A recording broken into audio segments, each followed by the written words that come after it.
एक बार फिर से स्वागत है आप सभी लोगों का हमारी प्रतियोगिता में, जिसका नाम है स्टेटस प्रश्नोत्तरी प्रतियोगिता।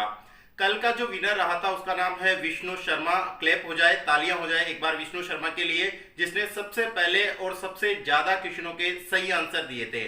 अब मैं रुक करता हूं क्वेश्चनों की ओर। कल का जो पहला क्वेश्चन था वो था कि द्वितीय कोशिका भित्ति किससे बनी हुई होती है। आप लोगों को पता होना चाहिए कि प्राथमिक कोशिका भित्ति हेमिसोल्लोज, सेलुलोज और पेक्टिन की बनी होती है। वहीं बात की जाती है द्वितीय कोशिका भित्ति की, तो उसमें सेलुलोज नहीं होता है, यानी हेमिसोल्लोज और पेक्टिन की बनी हुई होती है। याद रहे, प्लांट में मेरिस्टेम सेल्स को छोड़ करके बाकी सब जगह जनरली ये पाई जाती है। अगला क्वेश्चन था कुंडिका कौन से कोशिकांग का भाग है। कुंडिका कौन से कोशिकांग का भाग है, तो आपको पता होना चाहिए कि ये एक गोल्जिकाय कोशिकांग में जो कुंडी नुमा संरचनाएं पाई जाती है उनको क्या बोलते हैं, कुंडिकाएं कहते हैं। और उनमें भरे हुए पदार्थ को क्या बोलते हैं, प्रोटीन बोलते हैं, नोडेज बोल सकते हैं। प्रोटीन ये पदार्थ को क्या बोलते हैं, नोडेज बोलते हैं। नेक्स्ट है माइटोकॉन्ड्रिया में उपस्थित पदार्थों को क्या कहते हैं। सिंपल सी था, हिंदी में आधात्री और इंग्लिश में क्या बोलते हैं, मैट्रिक्स बोलते हैं। अगला क्वेश्चन है कि लाइसोसोम का निर्माण कौन से कोशिकांग द्वारा होता है।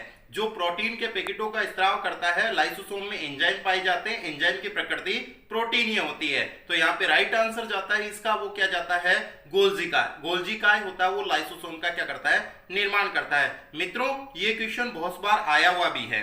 नेक्स्ट क्वेश्चन है अर्ध स्वायत्त कोशिकांग किन कोशिकांगों को कहा जाता है। सेमी कंडक्टर सेल ऑर्गन किनको बोलते हैं, तो उसमें आता है माइटोकॉन्ड्रिया और दूसरा आता है हरित लवक, क्योंकि इनमें खुद का डीएनए पाया जाता है। नेक्स्ट क्वेश्चन है पारगम्यता के आधार पर कोशिका झिल्ली कैसी होती है।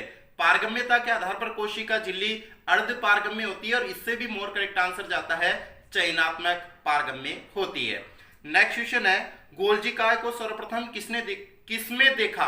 क्वेश्चन को बड़े ढंग से पढ़ना था, किसने देखा नहीं था, किस में देखा था, तो वो था न्यूरॉन सेल में।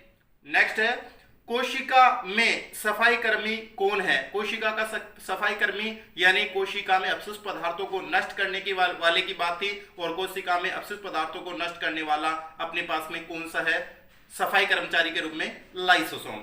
नेक्स्ट क्वेश्चन है केंद्रक में पाए जाने वाले द्रव्य को क्या कहते हैं, न्यूक्लियोप्लाज्म या केंद्रक द्रव्य, और जिसको कैरियोप्लाज्म भी कहा जा सकता है। नेक्स्ट क्वेश्चन है राइबोसोम की 17S वाला प्रकार कौन सी उप इकाइयों का मिलकर के बना हुआ होता है। तो इसमें दो यूनिट होती है, 50S और 30S, दोनों को मिलाकर के क्या बनता है, 17S। नेक्स्ट क्वेश्चन है फ्लूइड मोजेक मॉडल, कोशिका झिल्ली का फ्लूइड मोजेक मॉडल किसने दिया था, सिंगर और निकोलसन ने। नेक्स्ट क्वेश्चन है नई कोशिका का निर्माण पूर्ववर्ती कोशिका से होता है या पुरानी कोशिका से होता है, यह किसने बताया था। यह क्वेश्चन बहुत बार आया हुआ है, रुडोल्फ विर्चो, कभी कभार ऑप्शन में वीरको भी लिखाया था, और वो भी सही आंसर है। नेक्स्ट क्वेश्चन है ल्यूवेनहोक ने जीवित अगुणित कोशिका किस में देखी थी। यहां जीवित कोशिका और अगुणित कोशिका की बात हो रही है, तो जीवित अगुणित कोशिका वो किस में देखी थी, शुक्राणु में देखी थी। नेक्स्ट है गोल्जिका का निर्माण किससे होता है। गोल्जिका का निर्माण ईआर से होता है। नेक्स्ट क्वेश्चन है कोशिका विज्ञान के पिता कौन है, तो रॉबर्ट हुक को कोशिका विज्ञान के पिता माना जाता है। दोस्तों इसी तरीके से रोज आप इस प्रश्नोत्तरी प्रतियोगिता में भाग लीजिए। राजस्थान के सभी एग्रीकल्चर, मेडिकल या बायोलॉजी से जुड़े हुए विद्यार्थियों का बहुत बहुत आभार और धन्यवाद। इसमें बढ़ चढ़कर हमारी प्रतियोगिता में हिस्सा लेने के लिए धन्यवाद।